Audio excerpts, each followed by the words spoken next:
I use a contractor. I mean, I considered Mike Picho a contractor.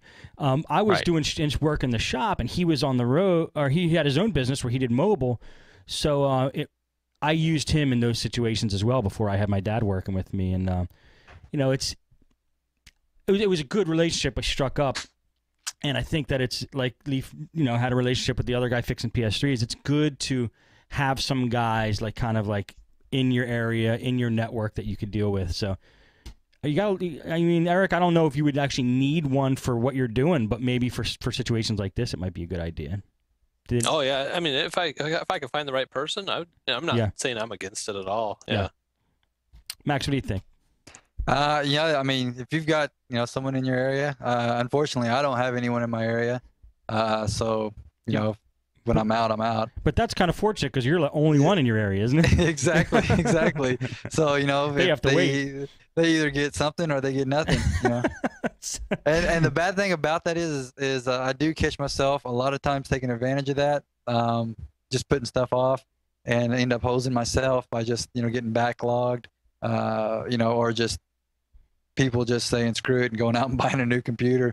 Oh, yeah, they bring their computer to Max. Max is like, I can't do it now. What are you going to do about it? But the ones that have done that, they'll call and say, our computer's down. I think it's got a virus. Da da da da.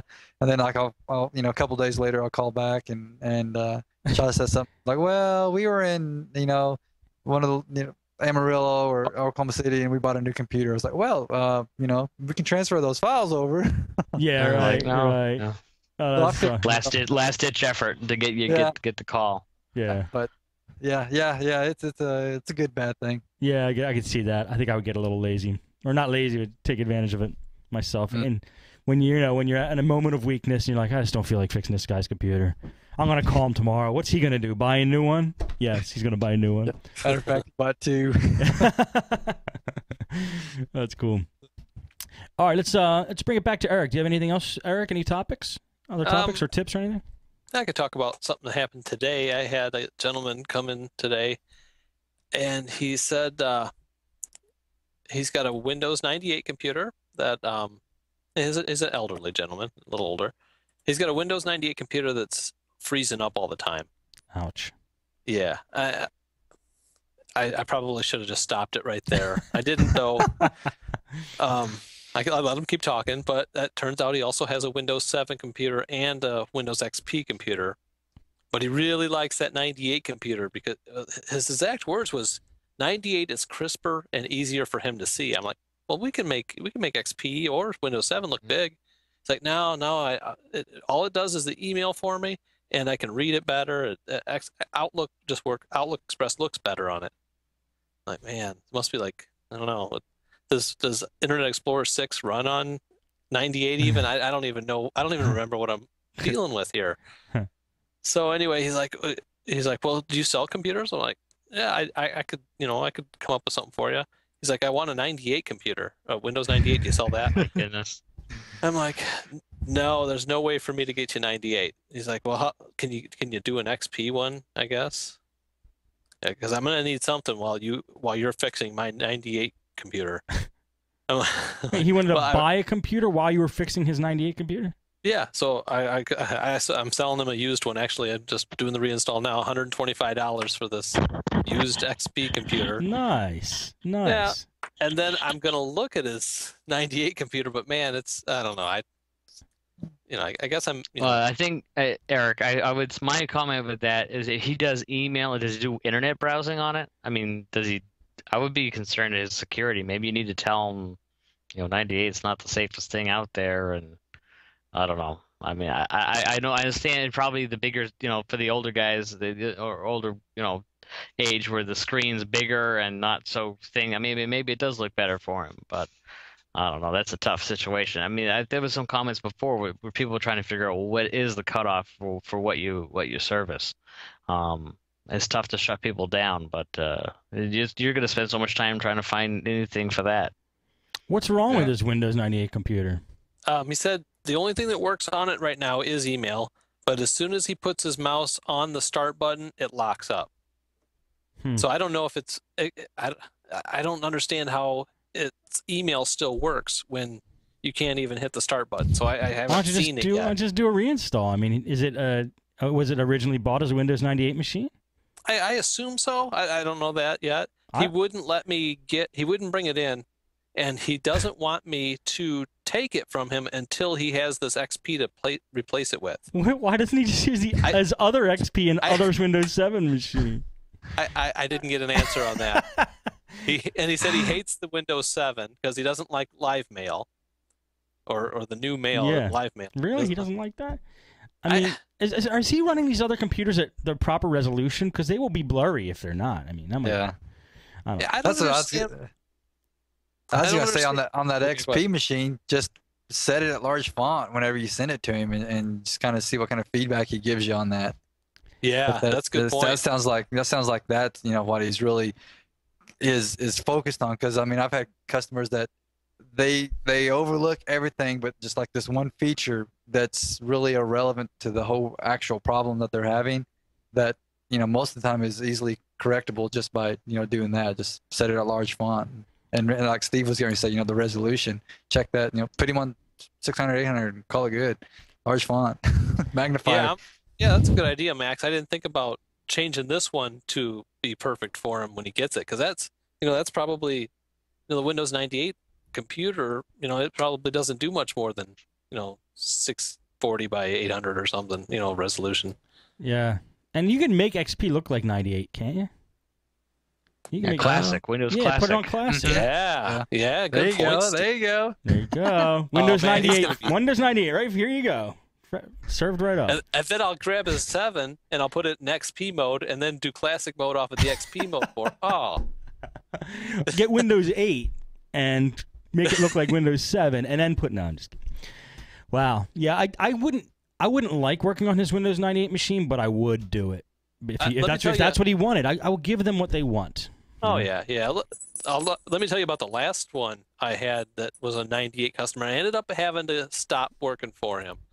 I think my video froze up, but that's okay. Yeah. But this guy was a little eccentric. He's printed out every email he'd ever received on a dot matrix Oh printer. my goodness. And he's got them in stacks. And did what with the fax? He's got them in stacks. Oh. In his apartment, along with stacks of empty pop cans in the trays that they have, the cardboard trays. Just a really eccentric old engineer, but he wouldn't let me take out the Norton. I don't even know which Norton it was, but it was messing his computer up. But he always printed off these logs from Norton that was telling him what was wrong with his computer, and he just could not live without that. And I just said, like, well, I can't fix your computer anymore because this is what's messing it up, honestly. Oh man! Did you tell him to read his logs? Read those logs you're printing. You never saw him again, then, Eric? No. We kind of parted ways nicely. I don't know if he ever had anybody else look at it or not. This was a couple years back. I love when those people wake up one day and they realize they will never use any of that stuff, and then they throw it out eventually. But I love that one day when they find out that there's no use for what they've been doing for 20 years. You know what I mean? Yeah, that's a bad day. Yeah. Eccentric customers, well, they're just crazy. I remember one woman I had to drive like an hour. This is my early days. I drove an hour to get there, and she had a computer upstairs in this bedroom. It was her son's bedroom who had OD'd on drugs, and he died. And not only that, his ghost is still up there because she hears it walking around. Oh, no. And sometimes talking, I think. So I'm like, that's just great, that's great. And then she leaves me up there in the room by myself. I'm just freaking out. And she was kind of a hoarder, too. She had piles of stuff all over. She was such a hoarder that when you walk up to her front door, on her lawn, it just looked like things just spilled out of her house all over the front lawn. That's the way this place looked. It was the only place in this row of houses that it looked like it had just crap all over the front lawn, getting less and less and less as you got closer to the street. And it literally looked like the house just exploded and all this stuff just fell onto the front lawn. It's terrible. But eccentric customers, I guess they do liven up a day. I know some people who really like them, but I could do without the craziness, personally. And that's my contribution for the show for today. That was good. Thank you. Anything else, Eric, on that? No, I might have a follow up. Okay. After I get this one delivered and get a look at what I got to do there. All right, Leaf. What else do you got? Anything? I'm trying to work on what I'm trying to follow up with what Dan talked about last show about getting your timing down and getting everything scheduled. And so I've been working on that, and I mean, more of methods inside my head. So and I've also been reading his book. His book's very, very good. What am I gonna say? The thing I'm trying to hammer down is, do people contact the customers back? When do they contact them for a follow-up to check? And at what point do you feel you need to go back? Or, I mean, how do you follow up with customers just to make sure the good customer service? I mean, that's my concern right now. I'm looking at doing some people say a week, some people say 2 to 3 days. I'm thinking if it's I'm going to do about 3 or 4 days to follow up, depending on what it was. So I did that to one of my customers from last week, and she was on vacation. She left after my appointment, and she never got to check. So I don't know. That was just my thought of what people's process were for follow-up, because I'm trying to hammer that down. In hindsight, I had many of ideas, which I never implemented. It's too lazy. I think I was just too lazy. But if you collect, I would if I was going to do it again and wanted to take over the computer repair world, I would collect information from each customer as they came in, like email address. I would definitely get their email address. And I would say, look, I send out coupons every 2 weeks. Do you want to be on the mailing list or something like that? Get their name and an address even, if possible, and send them. I would send them out a letter or a mailing leaf and saying, oh, I appreciated working on your computer. I hope you enjoyed it. And I would always put coupons or some kind of special in that envelope and keep in communication with them that way. I don't know if I'd necessarily call them and with a thank you follow-up call, but that might be another good thing to do too. I was gonna say I was doing some thank you. If you want to show here, I have some. What I have is these thank you postcards. Oh yeah, look at that. I don't know if you can see it. Put it down here. So it just says thank you, a special thank you from any PC service. Keep us in mind for all your computer needs, and it's got my name and phone number. And then it says on the back, share this card with a friend and get 10% off your next service for both of you. So I do send that out. Is that from Vistaprint? Yes, that one was. But I have a new designer, a new printer since then. But I have a whole stack of these because I was doing some direct mailing. But so this is the thank you card I sent out every about 3 or 4 weeks out. But a thank you card is just something in the mail, and I think it just gets I don't know what the reception is on that. I think a phone call, if you get the phone call in, you can talk about what's going on. It's better. It's more control with a phone call, definitely. But I don't know. It depends. I don't know what the best thing is. These were just my ideas. I have not tested them. This is a first on the show, actually. Though Max is feeding a baby, which is interesting. Good catch. Good catch. Very cute. Very cute. You guys can't see it. Little baby down there, and you see the top of the bottle. What do you guys do who are actually still in the business? What do you guys do for follow-ups for Leaf? Well, in current sight, kind of like you, Steve, I'm probably lazier on that than I should be. Man, the thank you cards, Leaf, that's a great idea. Now, how many of those 10% are you giving out then in repeat customers and referrals? Have you been? But actually, so what it is basically I get the thank you cards go out. I know because I keep record of when I send them out.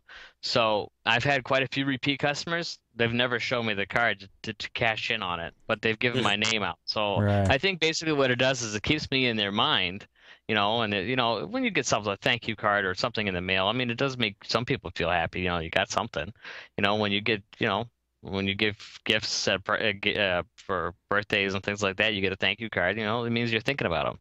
So that's, that was just my thought. No one ever told me to do that. And I just decided to do that on my own. It's just thank you, and it puts a little extra special touch on it. And all it does is you just put all you got to do is put a stamp on it and name, and you send it out. So that keeps them in your mind. But no one's ever cashed in on the 10%. I guess that's a good thing or not a good thing. But no one's ever cashed in on it. No one's ever actually. I have all these specials on my website and all these directories, and no one's ever mentioned them when they call either. So I mean, I don't know how people just don't